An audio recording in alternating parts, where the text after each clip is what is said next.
ಇದೊಂದು ವಿಶೇಷವಾದಂತ ಸಭೆ.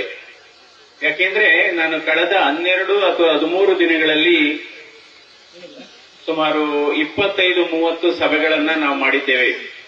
ಅಂದ್ರೆ ಜೆಡಿಎಸ್ ಮತ್ತು ಬಿಜೆಪಿ ಕಾರ್ಯಕರ್ತರ ಸಭೆಗಳನ್ನ ಮಾಡಿದ್ದೇವೆ. ಈ ಎಲ್ಲಾ 12-13 ದಿವಸದಲ್ಲಿ ಮಾಡಿದಂತ ಸಭೆಗಿಂತ ಇದು ಅತಿ ದೊಡ್ಡ ವಿಶೇಷವಾದ ಸಭೆ ಅಂದ್ರೆ ಯಾಕೆ ಹೇಳ್ತೀನಿ ಅಂದ್ರೆ, ಇದು ಒಂದು ಮಹಿಳೆಯರು ಬೃಹತ್ ಸಂಖ್ಯೆಯಲ್ಲಿ ಬಂದಿದ್ದಾರೆ ಇವತ್ತು. ಇದು ಏನು ನೋಡ್ತಾ ಇದ್ರೆ ಇದು ಮಹಿಳಾ ಸಮಾವೇಶ ಅನ್ಸುತ್ತೆ ನನಗೆ. ಈಗ ನೋಡಿ, ಎಡಭಾಗದಲ್ಲಿ ಮಹಿಳೆಯರಿದ್ದಾರೆ, ಬಲಭಾಗದಲ್ಲಿ ಗಂಡಸರಿದ್ದಾರೆ. ಗಂಡಸರಿಗಿಂತ ಹೆಂಗಸರದೇ ಮೇಲ್ಗೈಯಾಗಿದೆ ಈ ಸಮಾವೇಶದಲ್ಲಿ. ಅದಕ್ಕೋಸ್ಕರ ವಿಶೇಷವಾದ ನನ್ನ ಹೃದಯ ತುಂಬಿದ ಅಭಿನಂದನೆಗಳನ್ನು ಮತ್ತು ಧನ್ಯವಾದಗಳನ್ನ ಹೇಳ್ತೇನೆ. ಯಾವತ್ತೂ ಅಷ್ಟೇ ಯಾವುದೇ ಒಂದು ಕಾರ್ಯ ಯಶಸ್ವಿ ಆಗ್ಬೇಕಾದ್ರೆ ಅಥವಾ ಯಾವುದೇ ಒಂದು ಚುನಾವಣೆಯಲ್ಲಿ ಗೆಲುವು ತಂದುಕೊಡ್ಬೇಕಾದ್ರೆ ಮಹಿಳೆಯರ ಪಾತ್ರ ಬಹಳ ಮುಖ್ಯವಾದದ್ದು. ಇವತ್ತು ತಾವೆಲ್ಲ ಮಹಿಳೆಯರು, ಅನ್ನಪೂರ್ಣೇಶ್ವರಿ ಅವರು, ನೀವು ಇಷ್ಟು ದೊಡ್ಡ ಸಂಖ್ಯೆಯಲ್ಲಿ ಬಂದಿರೋದು ನಿಜವಾಗ್ಲೂ ನಮ್ಮ ಗೆಲುವಿನ ಆತ್ಮವಿಶ್ವಾಸವನ್ನ ಹೆಚ್ಚಿದೆ. ವಿಶೇಷವಾಗಿ ನಿಮಗೆ ಧನ್ಯವಾದಗಳನ್ನ ಹೇಳ್ತೇನೆ. ಈಗಾಗಲೇ ನಮ್ಮ ಮುಖಂಡರಾದ ಆತ್ಮೀಯರಾದಂತ ಯೋಗೇಶ್ವರ್ ಅವರು ಮತ್ತು ಜಯಮುತ್ತು ಅವರು ತಮ್ಮನ್ನೆಲ್ಲ ಕುರಿತು ಮಾತಾಡಿದ್ದಾರೆ. ಈ ಚುನಾವಣೆಯ ಮಹತ್ವ ಏನು, ಯಾಕೆ ನೀವೆಲ್ಲ ಇವತ್ತು ಬಿಜೆಪಿ ಅಭ್ಯರ್ಥಿಯಾದ ನನ್ನ ಡಾಕ್ಟರ್ ಸಿ ಎನ್ ಮಂಜುನಾಥ್ ಅವರಿಗೆ ಮತ ಕೊಡಬೇಕು, ಮೋದಿಯವರ ಸರ್ಕಾರವನ್ನ ಪುನಃ ನಾವು ಆಯ್ಕೆ ಮಾಡಬೇಕು ಅನ್ನುವ ಅಂಶಗಳನ್ನ ಹೇಳಿದ್ದಾರೆ. ಇವತ್ತು ಏನಾಗಿದೆ, ಈ ಚುನಾವಣೆ ಬಹಳ ಮಹತ್ವದ್ದು. ನಾವು ಏನೇ ಆಗಲಿ, ಯಾಕೆಂದ್ರೆ ಕಳೆದ 10 ವರ್ಷದಲ್ಲಿ ಯಾವ ಅಭಿವೃದ್ಧಿ ಕಾರ್ಯ ಆಗಿದೆ, ಇದು ಮೋದಿಯವರ ಸರ್ಕಾರ ಆಗ್ಬೋದು, ದೇವೇಗೌಡರ ಸರ್ಕಾರ ಆಗ್ಬೋದು, ಕುಮಾರಸ್ವಾಮಿಯವರ ಸರ್ಕಾರ ಆಗ್ಬೋದು, ಅಥವಾ ಯಡಿಯೂರಪ್ಪನವರ ಸರ್ಕಾರ ಆಗ್ಬೋದು. ಕಳೆದ ಈಗ ಮಾನ್ಯ ಕುಮಾರಸ್ವಾಮಿಯವರು ಮುಖ್ಯಮಂತ್ರಿಗಳಾಗಿದ್ದಾಗ 28,000 ಕೋಟಿ ರೈತರ ಸಾಲವನ್ನ ಮನ್ನಾ ಮಾಡಿದ್ದಾರೆ. ಯಾಕೆಂದ್ರೆ ಅದು ಜನರಿಗೆ ಅದು ಅಷ್ಟು ತಲುಪಲಿಲ್ಲ ಅನ್ಸುತ್ತೆ ಮನಸ್ಸಿಗೆ. ನಮ್ಮ ಜನರಿಗೆ ಕೈನಲ್ಲಿ 1,000 ಕೊಟ್ರೆ ಅದನ್ನ ಯಾವಾಗ್ಲೂ ಜ್ಞಾಪಕ ಮಾಡ್ಕೋತಾರೆ. ಅದ ಬ್ಯಾಂಕ್ ಅಲ್ಲಿ 30,000 ವಜಾ ಆದ್ರೆ ಅದು ಅವರ ಗಮನಕ್ಕೆ ಬರೋದೇ ಇಲ್ಲ. ಸೊ ಅದರಿಂದ ಅದೊಂದು ಐತಿಹಾಸಿಕ ತೀರ್ಮಾನ.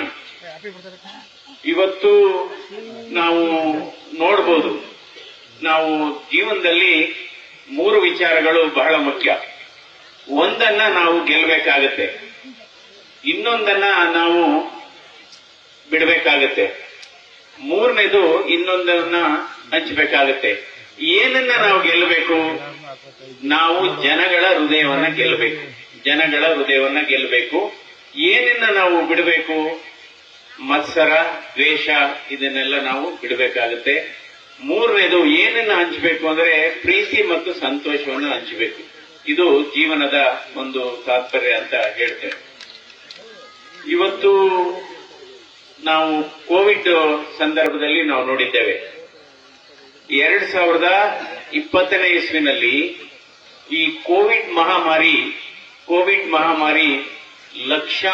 ಕೋಟ್ಯಾಂತರ ಜನರಿಗೆ ಈ ಸೋಂಕು ಬಂತು, ಲಕ್ಷಾಂತರ ಜನರು ಪ್ರಾಣ ತತ್ತರು.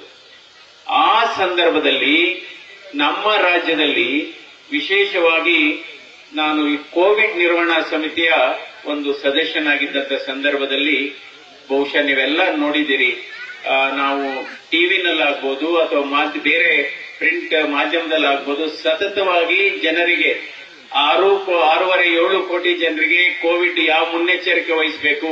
ಯಾಕೆಂದ್ರೆ ಬಹಳ ಆತಂಕ ಇತ್ತು, ನಾಳೆ ಬದುಕ್ತಿವೋ, ನಾಡಿದ್ದು ಬದುಕ್ತಿವೋ, ಅಥವಾ ಏನು ಯಾವ ರೀತಿ ಆಗುತ್ತೆ. ಇವತ್ತು ಸುಮಾರು 6.5 ಕೋಟಿ ಜನರಿಗೆ ಸಾಂತ್ವನ ಹೇಳಿ, ಧೈರ್ಯ ಹೇಳಿ, ಕಾಯಿಲೆ ಯಾವ ರೀತಿ ಬರುತ್ತೆ, ಯಾವ ರೀತಿ ಚಿಕಿತ್ಸೆ ತೆಗೆಸ್ಕೋಬೇಕು, ಯಾವ ರೀತಿ. ಯಾಕೆಂದ್ರೆ ಲಸಿಕೆ ತೆಗೆದುಕೊಳ್ಳೋದಕ್ಕೇನೆ ಬಹಳ ಹಿಂದೆ ಮುಂದೆ ನೋಡ್ತಾ ಇದ್ರು. ಲಸಿಕೆ ತೆಗೆದುಕೊಂಡ್ರೆ, ವ್ಯಾಕ್ಸಿನ್ ತೆಗೆದುಕೊಂಡ್ರೆ 2 ದಿವಸದಲ್ಲಿ ಸಾಯ್ತಾರಂತೆ, 2 ವಾರದಲ್ಲಿ ಸಾಯ್ತಾರಂತೆ. ಅಂತ ಸಂದರ್ಭದಲ್ಲಿ ಮೊದಲು ನಾವೇ ತೆಗೆದುಕೊಂಡು ಜನರಿಗೆ ಒಂದು ವಿಶ್ವಾಸ ಮೂಡಿಸಿದ್ವಿ. ಇವತ್ತು ನರೇಂದ್ರ ಮೋದಿಯವರ ಸರ್ಕಾರ ಸುಮಾರು 200 ಕೋಟಿ ಲಸಿಕೆಗಳನ್ನ ಕೊಡುವ ಮೂಲಕ ಕೋಟ್ಯಾಂತರ ಜನರ ಪ್ರಾಣವನ್ನ ಉಳಿಸಿದೆ. ಇದನ್ನ ಜ್ಞಾಪಕ ಮಾಡ್ಕೋಬೇಕು. ಯಾಕೆಂದ್ರೆ ಕೋವಿಡ್ ಸಂದರ್ಭದಲ್ಲಿ ನಮ್ಮ ಸಂಸ್ಥೆನಲ್ಲಿ ಸುಮಾರು 700 ಜನ ಡಾಕ್ಟರ್ಗಳು, ನರ್ಸಸ್ ಎಲ್ಲರಿಗೂ ಕೋವಿಡ್ ಆಗಿತ್ತು. ಆಸ್ಪತ್ರೆಯಲ್ಲಿ ಅವ್ರನ್ನ ಅಡ್ಮಿಟ್ ಮಾಡಿ ಅವ್ರಿಗೆ ಔಷಧ ಕೊಡಿಸಿ ದೇವರ ದಯದಿಂದ 700 ಜನನು ಕೂಡ ಬದುಕಿದ್ರು ಆಸ್ಪತ್ರೆಗಳು, ಡಾಕ್ಟರ್ಗಳು, ವೈದ್ಯರುಗಳು. ಅದರಿಂದ ನಂತರ ಇವತ್ತು ಈ ಸರ್ಕಾರ, ಕೇಂದ್ರ ಸರ್ಕಾರ 11,000 ಜನೌಷಧಿ ಕೇಂದ್ರಗಳನ್ನ ತೆಗೆದಿದ್ದಾರೆ. 11,000 ಅಂದ್ರೆ ಕಡಿಮೆ ದರದಲ್ಲಿ, ಕೈಗೆಟುಕುವ ದರದಲ್ಲಿ ಜೀವರಕ್ಷಕ ಔಷಧಿಗಳನ್ನ ಕೊಡುವ ಮೂಲಕ ಸುಮಾರು ಬಡವರಿಗೆ ಸಹಾಯ ಮಾಡ್ತಾ ಇದೆ. ಜನೌಷಧಿಯಲ್ಲಿ ಬೇರೆ ಬ್ರಾಂಡೆಡ್ ಇದು 20 ರೂಪಾಯಿ ಮಾತ್ರೆ ಆದ್ರೆ ಇದರಲ್ಲಿ 2 ರೂಪಾಯಿಗೆ ಸಿಗುತ್ತೆ. ನಂತರ ಯಶಸ್ವಿನಿ ಸ್ಕೀಮ್ ಅಂತ ಒಂದಿತ್ತು, ಈಗಲೂ ಇದೆ, ವಾಪಸ್ ಬಂದಿದೆ. ಅದರಲ್ಲಿ ಇವತ್ತು ಹೃದಯಘಾತ ನಮ್ಮ ಭಾರತ ದೇಶದಲ್ಲಿ ಹಾರ್ಟ್ ಅಟ್ಯಾಕ್ ಅಂತ ಏನ್ ಹೇಳ್ತೀವಿ 35% ಹೃದಯಘಾತ 40 ವರ್ಷಕ್ಕಿಂತ ಚಿಕ್ಕವರಲ್ಲಾಗುತ್ತೆ. ಹಿಂದೆ ಏನಾಗ್ತಾ ಇತ್ತು, ಮಕ್ಕಳು ತಂದೆ ತಾಯಿಗಳನ್ನ ಈ ಚಿಕಿತ್ಸೆಗೆ ಕರ್ಕೊಂಡ್ ಬರ್ತಾ ಇದ್ರು. ಇವತ್ತು ತಂದೆ ತಾಯಿಗಳು ಅವರ ಮಕ್ಕಳನ್ನ 20 ವರ್ಷದವರು, 25 ವರ್ಷದವರು, 28 ವರ್ಷದವರು ಆ ವಯಸ್ಸಿನ ಮಕ್ಕಳನ್ನ ಇವತ್ತು ಚಿಕಿತ್ಸೆಗೆ ಕರ್ಕೊ ಬರ್ತಾ ಇದ್ದಾರೆ. ಈ ಹೃದಯಘಾತ ಆದಂತ ಸಂದರ್ಭದಲ್ಲಿ ನಾವು ರಕ್ತನಾಳಕ್ಕೆ ಬ್ಲಾಕೇಜ್ ಏನು ಕಟ್ಕೊಂಡಿರುತ್ತೆ ಅದಕ್ಕೆ ಒಂದು ಸ್ಟೆಂಟ್ ಅನ್ನ ಅಳವಡಿಸ್ತೀವಿ. ಈ ಸ್ಟೆಂಟ್ ಅನ್ನ ಅದರ ಬೆಲೆ ಎಷ್ಟಿತ್ತು ಅಂದ್ರೆ 70,000 ಇತ್ತು, 1 ಲಕ್ಷ ತನಕ ಇತ್ತು. 2015ರಲ್ಲಿ ಇದೇ ನರೇಂದ್ರ ಮೋದಿ ಅವರ ಸರ್ಕಾರ 1 ಲಕ್ಷ ಇದ್ದಂತ ಸ್ಟೆಂಟು 70,000 ಇದ್ದಂತ ಸ್ಟೆಂಟ್ ಬೆಲೆಯನ್ನ 25,000 ಇಳಿಸಿದೆ. ಇದು ಬಡವರಿಗೆ ಅನುಕೂಲ ಆಗಲಿ ಅಂತ. ಯಾವಾಗ್ಲೂ ನಾವೇನ್ ಮಾಡ್ತೀವಿ, ಈ ತಾತ್ಕಾಲಿಕ ವಿಚಾರಗಳಿಗೆ ಏನೋ ಸಿಕ್ತು ಅದಕ್ಕೆ ಮೊರೆ ಹೋಗ್ತೇವೆ. ಶಾಶ್ವತವಾದಂತ ಆಸ್ತಿಗಳು, ಶಾಶ್ವತವಾದಂತ ಪರಿಹಾರಗಳನ್ನ ನೀವು ಜ್ಞಾಪಕ ಇಟ್ಕೋಬೇಕಾಗತ್ತೆ. ಇವತ್ತು ನೋಡಬಹುದು, ಇವತ್ತು ಸನ್ಮಾನ್ಯ ಕುಮಾರಸ್ವಾಮಿ ಅವರು, ಸನ್ಮಾನ್ಯ ಯೋಗೇಶ್ವರ್ ಅವರು ಈ ಚನ್ನಪಟ್ಟಣ ಕ್ಷೇತ್ರದ 2 ಕಣ್ಣುಗಳು ಅಂತಾನೆ ಹೇಳಬೇಕಾಗುತ್ತೆ. 2 ಕಣ್ಣುಗಳು. ಮತ್ತು ಜಯಮುತ್ತು ಅವರು ಕೂಡ ಇವತ್ತು ಬಹಳ ಜನಪ್ರಿಯ ಕೆಲಸವನ್ನ ಮಾಡ್ತಾ ಇದ್ದಾರೆ, ಜನರ ಹತ್ತಿರಕ್ಕೆ ಹೋಗ್ತಾ ಇದ್ದಾರೆ. ಇವಾಗ ಇಲ್ಲೆಲ್ಲ ನೋಡಿದೆ, ಈಗೆಲ್ಲ ಬಿಸಿಲಿದೆ. ಬಹುಶಃ ಮತ್ತೊಮ್ಮೆ ತಮ್ಮೆಲ್ಲರಿಗೂ ನಾನು ನಮಸ್ಕಾರ, ನಿಜವಾಗ್ಲೂ ನಾನು ನಿಮ್ಮನ್ನು ಅಭಿನಂದಿಸ್ತೀನಿ. ಅದರಲ್ಲೂ ನಮ್ಮ ಅಕ್ಕ ತಂಗಿಯರು ಮತ್ತು ತಾಯಂದಿರನ್ನ ಈ ಉರಿಯುವ ಬಿಸಿಲಲ್ಲೂ ಕೂಡ ನೀವು ಕೂತಿದ್ದೀರಾ. ಅದು ನನಗೆ ಹೇಳುತ್ತೆ, ನೀವು ನಿಮ್ಮ ಪ್ರೇಮ, ನಿಮ್ಮ ಪ್ರೀತಿ, ನಿಮ್ಮ ಅಭಿಮಾನಕ್ಕೆ ಅದಕ್ಕೆ ಬೆಲೆ ಕಟ್ಟಕ್ಕೆ ಆಗೋದಿಲ್ಲ ಅಂತ ನಾನು ಹೇಳ್ತೀನಿ. ಶ್ರೀಮಂತರು ಯಾರು? ನನ್ನ ಅರ್ಥದಲ್ಲಿ ಶ್ರೀಮಂತರು ಏನ್ ದುಡ್ಡಿರೋರ, ಸಿಕ್ಕಾಪಟ್ಟೆ ಆಸ್ತಿ ಮಾಡಿರೋರ? ಇಲ್ಲ. ನಿಜವಾದ ಸಾಮಾಜಿಕ ಕ್ಷೇತ್ರದಲ್ಲಿ ಶ್ರೀಮಂತರು, ಸಮಾಜದ ಶ್ರೀಮಂತರು ಯಾರಪ್ಪ ಅಂದ್ರೆ, ಸಾಮಾಜಿಕವಾಗಿ ಇರತಕ್ಕಂಥ ಶ್ರೀಮಂತರು ಯಾರಪ್ಪ ಅಂದ್ರೆ ಬಡವರ ಕಣ್ಣೀರನ್ನ, ರೈತರ ಕಣ್ಣೀರನ್ನ ಒರೆಸುವಂತವರು ನಿಜವಾದ ಶ್ರೀಮಂತರು ಅಂತ ಹೇಳ್ತೀನಿ ನಾನು. ಯಾಕೆಂದ್ರೆ ಅದು ಬೇಕಾಗಿದೆ. ಯಾಕೆಂದ್ರೆ ನಮ್ಮ ನೋವು ನಮಗೆ ಗೊತ್ತಾದ್ರೆ, ನಮ್ಮ ನೋವು ನಮಗೆ ಗೊತ್ತಾದ್ರೆ ನಮ್ಮ ಜೀವ ಇದೆ ಅಂತ ಅರ್ಥ. ಆದ್ರೆ ಬೇರೆಯವರ ನೋವು ನಮಗೆ ಗೊತ್ತಾದ್ರೆ, ಬೇರೆಯವರ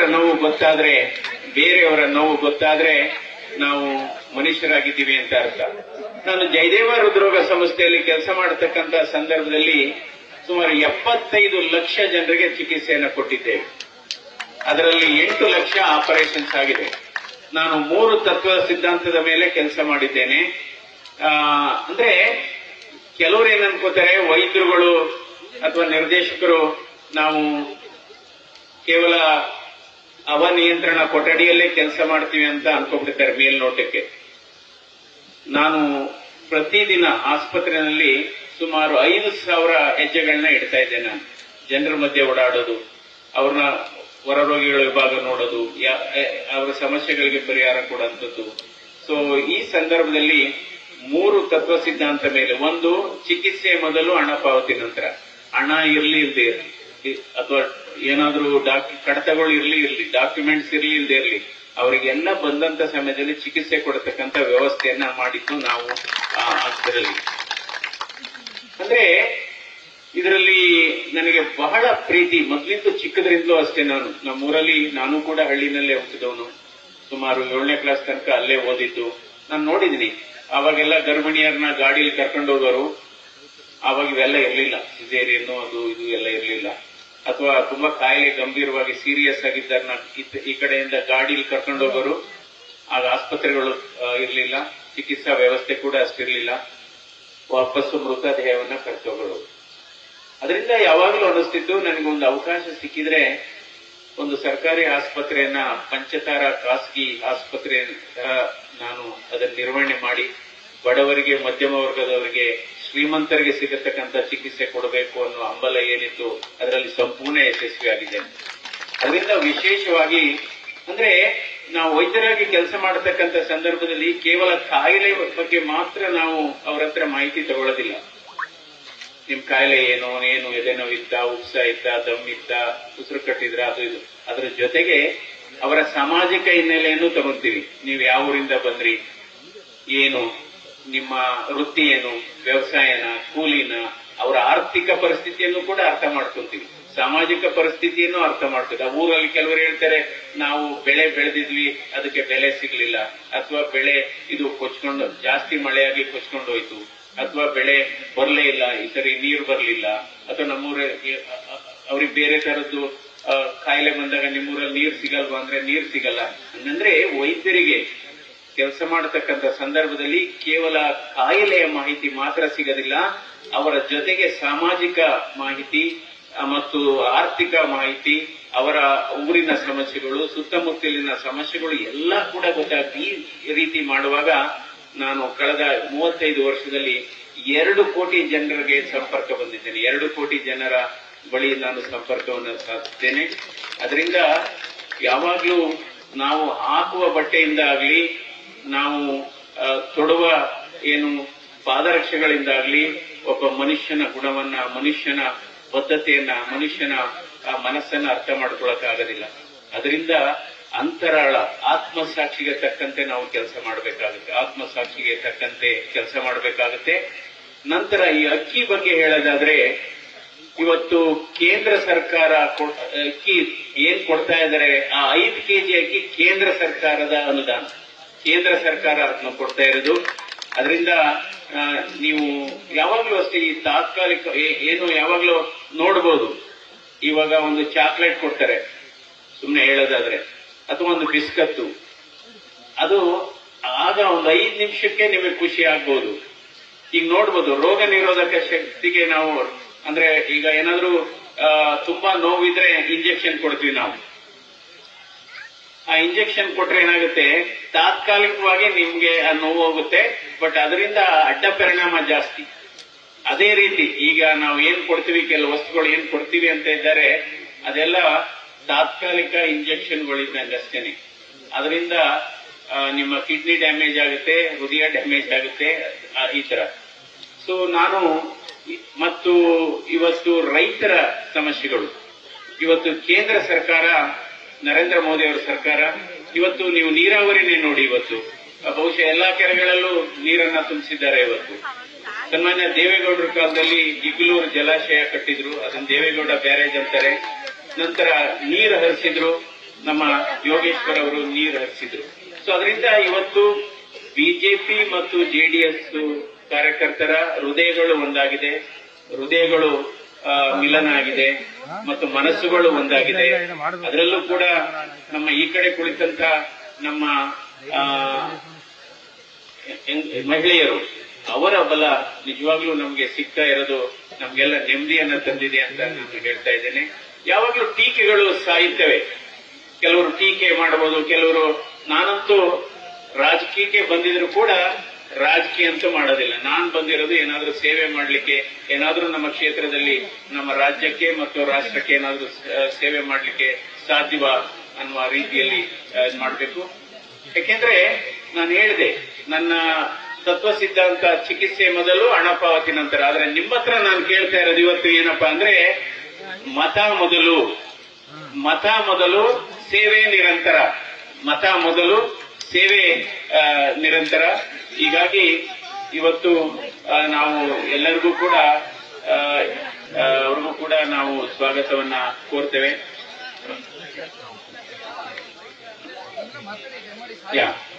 ಆಮೇಲೆ ಇವತ್ತು ರೈತರಿಗೆ ಏನಾಗಿದೆ, ಕೇಂದ್ರ ಸರ್ಕಾರ ಇವತ್ತು ಪ್ರಧಾನ ಮಂತ್ರಿ ಕಿಸಾನ್ ಸಮ್ಮಾನ್ ಯೋಜನೆಯಡಿ ಭಾರತಾದ್ಯಂತ 47 ಕೋಟಿ ರೈತ ಕುಟುಂಬಗಳಿಗೆ ಇವತ್ತು ಸಹಾಯ ಮಾಡಿದೆ. ವರ್ಷಕ್ಕೆ 6,000 ರೂಪಾಯಿ ಅಂತ. ಹಿಂದೆ ಎಲ್ಲ ಬಿಜೆಪಿ ಸರ್ಕಾರ ಇದ್ದಾಗ 6,000 ಕೇಂದ್ರದ್ದು, 4,000 ರಾಜ್ಯದ್ದು, 10,000 ಇತ್ತು. ಇವಾಗ ಏನಾಯ್ತು, 10,000 ಇದ್ದದ್ದು 6,000 ಆಯ್ತು. ಸೊ ಹೀಗಾಗಿ ಆ 4,000 ಏನ್ ಕೊಡ್ತಾ ಇದ್ರು ಅದನ್ನ ಬೇರೆ ಬೇರೆ ಕೊಡ್ತಾ ಇದ್ದಾರೆ, ಡೈವರ್ಟ್ ಮಾಡ್ತಾ ಇದ್ದಾರೆ.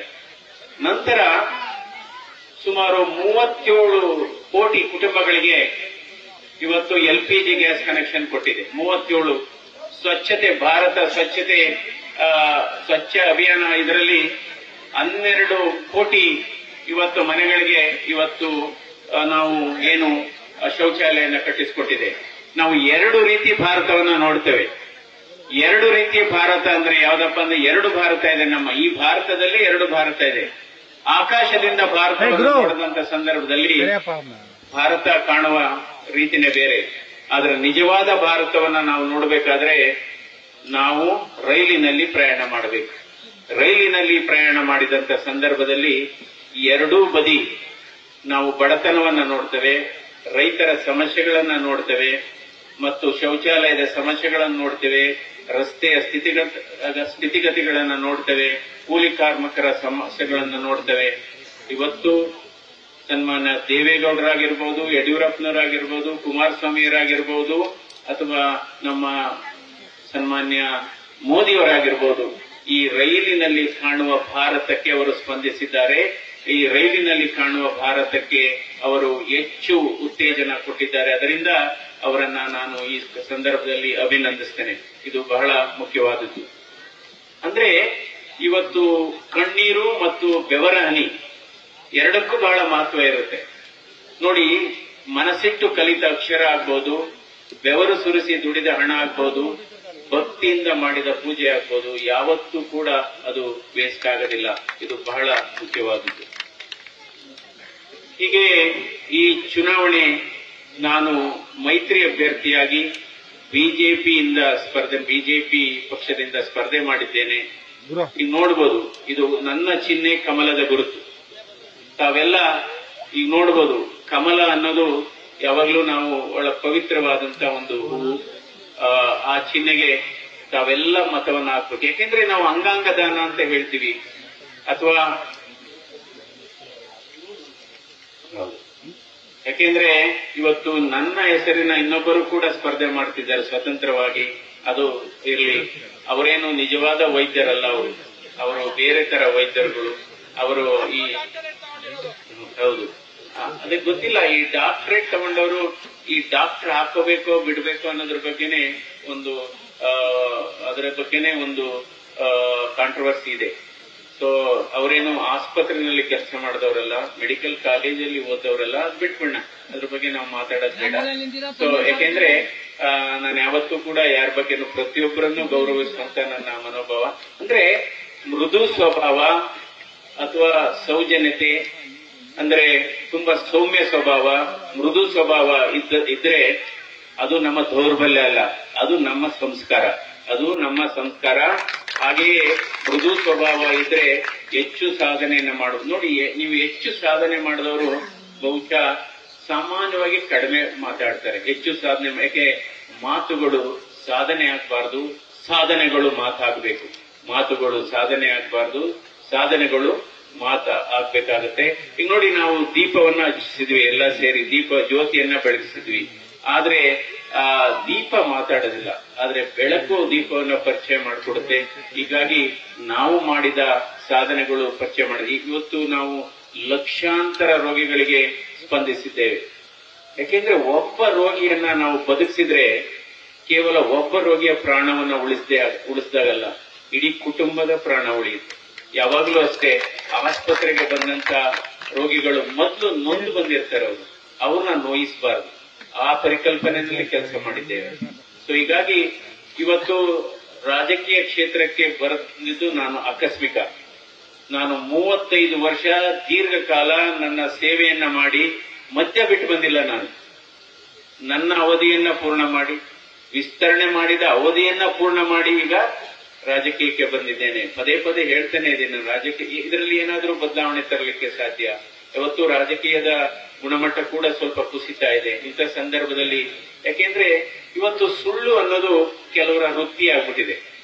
ಸುಳ್ಳು ಅನ್ನೋದು ಕೆಲವರ ವೃತ್ತಿ. ಅಂದ್ರೆ ಬಹುಶಃ ಅವ್ರು ಯಾವ್ದೋ ಹುಣ್ಣಿಮೆಗೋ ಅಮಾವಾಸ್ಯೆಗೋ ನಿಜ ಮಾತಾಡ್ತಾರೆ ಕೆಲವರು, ಅದರ ಬಗ್ಗೆ ಎಲ್ಲ ಸುಳ್ಳು. ಅದಕ್ಕೆ ಈಗ ಈ ತಂತ್ರಜ್ಞಾನದ ಕಾಲದಲ್ಲಿ ಸುಳ್ಳು ಕಂಡುಹಿಡಿಯೋದಕ್ಕೆ ಒಂದು ಮಿಷಿನ್ ಕೂಡ ಕಂಡುಹಿಡಿದಿದ್ದಾರೆ. ಅದ್ರ ಮೇಲೆ ಹೋಗಿ ನಿಂತ್ಕೊಂಡ್ರೆ ಇವನ್ ಸುಳ್ಳು ಹೇಳ್ತಾನ ನಿಜ ಹೇಳ್ತಾನಂತ ಅದೇ ಮಿಷಿನ್ ಹೇಳುತ್ತೆ. ಸೊ ಆ ಮಿಷಿನ್ ಅನ್ನ ಸ್ಪೇನ್ ದೇಶದಲ್ಲಿ ಕಂಡುಹಿಡಿದ್ರಂತೆ. ಆ ಸ್ಪೇನ್ ದೇಶದಲ್ಲಿ ಕಂಡುಹಿಡಿದಾಗ ಒಂದು ಗಂಟೆಗೆ 20 ಜನ ಸುಳ್ಳು ಹೇಳೋರು ಸಿಕ್ಕಿದ್ರಂತೆ. ಅಮೆರಿಕದಲ್ಲಿ ಆ ಮಿಷಿನ್ ಇಟ್ಟಾಗ ಒಂದು ಗಂಟೆಗೆ 30 ಜನ ಸುಳ್ಳು ಹೇಳೋರು ಸಿಕ್ಕಿದ್ರಂತೆ. ನಂತರ ಇಂಗ್ಲೆಂಡ್ ಅಲ್ಲಿ ಆ ಮಿಷಿನ್ ಇಟ್ಟಾಗ ಗಂಟೆಗೆ 40 ಜನ ಸುಳ್ಳು ಹೇಳೋರು ಸಿಕ್ಕಿದ್ರಂತೆ. ಭಾರತ ದೇಶದಲ್ಲಿ ತಂದ ಮಿಷಿನ್ ಇಟ್ಟಾಗ ಮಿಷಿನ್ನೇ ಕದ್ಬಿಟ್ರಂತೆ. ಅದರಿಂದ ಯಾವತ್ತೂ ಅಷ್ಟೇ, ಇವತ್ತು ಯಾವ ಕಾಲಘಟ್ಟದಲ್ಲಿ ಇದ್ದೇವೆ ಅಂದ್ರೆ ನಾವು ಸತ್ಯಕ್ಕೆ ಸಾಕ್ಷಿ ಹೇಳುವ ಕಾಲ. ಸತ್ಯ ಹೇಳಿದ್ರೆ ಸಾಕ್ಷಿ ಕೇಳ್ತಾರೆ. ನೋಡ್ಬೋದು ಕೆಲವರೆಲ್ಲ ಸತ್ಯ ಹೇಳುವಾಗ ಮೈ ಅವ್ರ ನಡುಕ್ ಶೇಕ್ ಆಗುತ್ತೆ, ನಾಲ್ಗೆ ತೊದಲುತ್ತೆ. ಆದ್ರೆ ಸುಳ್ಳು ಹೇಳುವಾಗ ಕರಾರುವಕ್ಕಾಗಿ ಸುಳ್ಳು ಹೇಳ್ತಾರೆ ಕೆಲವರು, ಏನೋ ಅದು ನಿಜ ಅಂತ. ಅದರಿಂದ ಯಾವಾಗಲೂ ಅಷ್ಟೇ ಸತ್ಯಕ್ಕೆ ಸಾವಿಲ್ಲ, ಸತ್ಯಕ್ಕೆ ಯಾವಾಗಲೂ ಸಾವಿಲ್ಲ. ಸೊ ನೀವೆಲ್ಲ ಪ್ರಜ್ಞಾವಂತರಿದ್ದೀರಿ. ಹೀಗಾಗಿ ನಾನು ಹೇಳಿದ್ದೇನೆ ಹಲವಾರು ಬಾರಿ, ಈ ನೇತ್ರದಾನ ಅಂತ ಹೇಳ್ತೀವಿ, ಅಂಗಾಂಗ ದಾನ ಹೇಳ್ತೀವಿ. ಅದು ಬೇರೊಬ್ಬರ ಬೆಳಕಿನಲ್ಲಿ ಬೇರೊಬ್ಬರ ಜೀವನದಲ್ಲಿ ಒಂದು ಬೆಳಕನ್ನ ಮೂಡುತ್ತೆ. ನೇತ್ರದಾನ ಆಗ್ಬೋದು, ಅಂಗಾಂಗ ದಾನ ಆಗ್ಬೋದು. ತಾವೆಲ್ಲ ತಮ್ಮ ಅಮೂಲ್ಯವಾದ ಮತವನ್ನ ಡಾಕ್ಟರ್ CN ಮಂಜುನಾಥ್ ರವರಿಗೆ ಕಮಲದ ಗುರುತಿಗೆ ಕೊಡೋದರ ಮೂಲಕ ನೀವು ಈ ಪ್ರಜಾತಂತ್ರ ವ್ಯವಸ್ಥೆಗೆ ನಂದಾದೀಪ ಆಗಬೇಕು ಅಂತ ನಾನು ಕೇಳ್ಕೊತೀನಿ. ನಂದಾದೀಪ ಆಗ್ಬೇಕಾಗುತ್ತೆ. ಯಾಕೆಂದ್ರೆ ಯಾವಾಗಲೂ ಅಷ್ಟೇ ನಾವು ಬೇರೆಯವರಿಗೆ ಕೊಡತಕ್ಕಂತ ಒಂದು ಅದ್ಭುತವಾದ ಉಡುಗೊರೆ ಏನಪ್ಪಾ ಅಂದ್ರೆ ಪ್ರೀತಿಯ ಜೊತೆಗೆ ನಿಮ್ಮ ಅಮೂಲ್ಯವಾದ ಮತ. ನೀವೇನಾದ್ರೂ ನಿಜವಾದ ಉಡುಗೊರೆಯನ್ನ ನನಗೆ ಕೊಡೋದು ಏನಪ್ಪಾ ಅಂದ್ರೆ ತಮ್ಮ ಅಮೂಲ್ಯವಾದ ಮತವನ್ನ ಕೊಡುವಂತದ್ದು. ಸೊ ನಮಗೆ ಬಡವರ ಬಗ್ಗೆ ಬಹಳ ಮೊದಲಿಂದೂ ಕೂಡ ನನಗೆ ನನ್ನ ಆಸ್ಪತ್ರೆಗೆ ಬಂದಂತಹ ಸಂದರ್ಭದಲ್ಲಿ ಹೆಚ್ಚು ನಾನು ಒತ್ತು ಕೊಟ್ಟಿರೋದು, ಹೆಚ್ಚು ಸಹಾಯ ಮಾಡಿರೋದು ರೈತರಿಗೆ. ನನಗೆ ಯಾವಾಗಲೂ ಅಷ್ಟೇ ನೋಡಿರ್ಬೋದು ನೀವು ಹಲವಾರು ಸಂದರ್ಭದಲ್ಲಿ, ಯಾಕೆಂದ್ರೆ ಬಡತನ ಮನಸ್ಸಿಗೆ ಇರಬಾರ್ದು ಅಂತ ಹೇಳ್ತೇವೆ, ಇದಕ್ಕೆ ಮಾತ್ರ ಇರಬೇಕು. ಇವತ್ತು ಹಲವಾರು ಕೇಂದ್ರ ಸರ್ಕಾರದ ಯೋಜನೆಗಳನ್ನ ನಮ್ಮ ಕಾರ್ಯಕರ್ತರು ತಿಳಿಸಬೇಕಾಗುತ್ತೆ ಜನರಿಗೆ. ಸೊ ಮನಸ್ಸು ನಿರ್ಮಲವಾಗಿದ್ರೆ ಅದು ಸಾಕ್ಷಾತ್ಕಾರ ಅಂತ ಹೇಳ್ತೀವಿ. ಮಾತು ಮೃದುವಾಗಿದ್ರೆ ಅದು ಚಮತ್ಕಾರ ಅಂತ ಹೇಳ್ತೀವಿ. ನಡೆ ನುಡಿ ಚೆನ್ನಾಗಿದ್ರೆ ಅದು ಪುರಸ್ಕಾರ. ನೀವೆಲ್ಲ ನನಗೆ ಮತ ಕೊಡುವುದರ ಮೂಲಕ ನಾನು ಈ ತಮ್ಮೆಲ್ಲರ ಅಮೂಲ್ಯವಾದಂತಹ ಮತವನ್ನ ನನಗೆ ಕೊಡುವುದರಿಂದ ನಾನು ನಿಮಗೆ ನಮಸ್ಕಾರ ಅಂತ ಹೇಳ್ತೇನೆ. ಹೀಗಾಗಿ ಇವತ್ತು ಹಲವಾರು ಸ್ಕೀಮ್ಗಳು, ಯೋಜನೆಗಳು ಬಂದಿದೆ. ಸೊ ತಾವೆಲ್ಲ ಪ್ರಜ್ಞಾವಂತರಾಗಿದ್ದೀರಿ. ಯಾವಾಗಲೂ ಅಷ್ಟೇ ಈ ತಾತ್ಕಾಲಿಕವಾಗಿ ಸಿಗುವಂತದ್ದು, ಒಂದ್ ದಿವಸಕ್ಕೆ ಸಿಗುವಂತದ್ದು, ಅದರಿಂದ ತೊಂದರೆ ಆಗುತ್ತೆ ಹೊರತು ಅದಕ್ಕೆ ಯಾರು ಇದಾಗಬಾರ್ದು. ಇವತ್ತು ಈ ಮತಗಳು ಮಾರಾಟದ ವಸ್ತುಗಳಾಗಬಾರ್ದು. ಆ ರೀತಿ ಆದ್ರೆ ಈ ಪ್ರಜಾಪ್ರಭುತ್ವನ ಕೊಲೆ ಮಾಡದಂಗೆ ಆಗುತ್ತೆ. ಇದು ಬಹಳ ಒಂದು ಗಂಭೀರವಾದಂತಹ ಒಂದು ವಿಚಾರ. ತಾವೆಲ್ಲರೂ ನಮಗೆ ಇದು ಮಾಡಬೇಕು. ಇವತ್ತು ಅಂಬೇಡ್ಕರ್ ಅವರ ವಿಚಾರಕ್ಕೆ ಬಂದಂತ ಸಂದರ್ಭದಲ್ಲಿ ಅಂಬೇಡ್ಕರ್ ಅವರು ಒಂದು ನಮ್ಮ ರಾಷ್ಟ್ರದ ಸಂಪತ್ತು ಅಂತಾನೆ ಹೇಳಬೇಕಾಗುತ್ತೆ. ಅವರು ಇವತ್ತು ಅಂಬೇಡ್ಕರ್ ಅವರ ಬಗ್ಗೆ ಇವತ್ತು ನಾವು ಹಲವಾರು ವಿಚಾರಗಳನ್ನ ನೋಡಿದ್ದೇವೆ. ಇವತ್ತು ಸಂವಿಧಾನ ಬರೆದಂತಹ ಪುಣ್ಯಾತ್ಮ, ಎಲ್ಲರಿಗೂ ಸಮಾನತೆ ಸಂದೇಶವನ್ನು ಸಾರಿದಂತವರು. ಯಾಕೆಂದ್ರೆ ಅಂಬೇಡ್ಕರ್ ಇವತ್ತು ಗಾಂಧೀಜಿ ಮತ್ತು ಅಂಬೇಡ್ಕರ್ ಹಾಕಿಕೊಟ್ಟ ನಾವು ತತ್ವ ಸಿದ್ಧಾಂತದ ಮೇಲೆ ಇವತ್ತು ನಾವು ಏನ್ ನೋಡ್ತಾ ಇದ್ದೇವೆ. ಯಾಕೆಂದ್ರೆ ಬಹಳ ಅವರು ಆ ಕಾಲದಲ್ಲಿ ಬೇರೆ ಬೇರೆ ವಿದೇಶಗಳಲ್ಲಿ ಓದಿ ಅತಿ ಬುದ್ಧಿವಂತವಾದಂತ ವ್ಯಕ್ತಿ. ಈಗ ನಾನು ಕೇಳ್ತಾ ಇದ್ದೆ, ಬರುವಾಗ ಅಂಬೇಡ್ಕರ್ ಮೇಲೆ ಒಂದು ಸುದ್ದಿ ಬಿತ್ತನೆ ಪ್ರಸಾರ ಆಗ್ತಾ ಇತ್ತು. ಸೊ ಇವತ್ತು ಮತ್ತೊಮ್ಮೆ ತಮ್ಮೆಲ್ಲರಲ್ಲೂ ನಮ್ಮ ನಿಖಿಲ್ ಕುಮಾರಸ್ವಾಮಿ ಅವರು ಮಾತಾಡಲಿದ್ದಾರೆ ತಮ್ಮನ್ನು ಉದ್ದೇಶಿಸಿ. ಸೊ ಇಂತಹ ಅವಕಾಶವನ್ನ ಮಾಡಿಕೊಟ್ಟ ಇವತ್ತು ಕೋಡಂಬಳ್ಳಿ ಗ್ರಾಮದ ಎಲ್ಲಾ ನಮ್ಮ ಪ್ರೀತಿಯ ಬಂಧುಗಳಿಗೆ ಮತ್ತು ಅಣ್ಣ ತಮ್ಮಂದಿರಿಗೆ, ಅಕ್ಕ ತಂಗಿಯರಿಗೆ ನನ್ನ ಸಾಷ್ಟಾಂಗ ನಮಸ್ಕಾರ ಮಾಡಿ ಮತ್ತೊಮ್ಮೆ ತಮ್ಮೆಲ್ಲರ ಆಶೀರ್ವಾದವನ್ನ ನಾನು ಕೇಳ್ತಾ ಇದ್ದೇನೆ. ತಮ್ಮೆಲ್ಲರ ಆಶೀರ್ವಾದದೊಂದಿಗೆ ನನ್ನನ್ನ ಸಂಸತ್ತಿಗೆ ಕಳಿಸಿಕೊಡಿ. ನಾನು ನಿಮ್ಮೊಡನೆ ಇರ್ತೇನೆ ಮತ್ತು ನಿಮ್ಮನ್ನ ಕೇವಲ ಚುನಾವಣೆ ಸಂದರ್ಭದಲ್ಲೆಲ್ಲ, ಚುನಾವಣೆ ಆದ ಮೇಲೂ ಕೂಡ ತಮ್ಮ ಜೊತೆ ನಾನು ಇರ್ತೇನೆ. ನಮಸ್ಕಾರ. ನ್ಯೂಸ್ ಫಸ್ಟ್, ನಿರ್ಭೀತಿಯಿಂದ ನಿಮ್ಮ ಪರವಾಗಿ.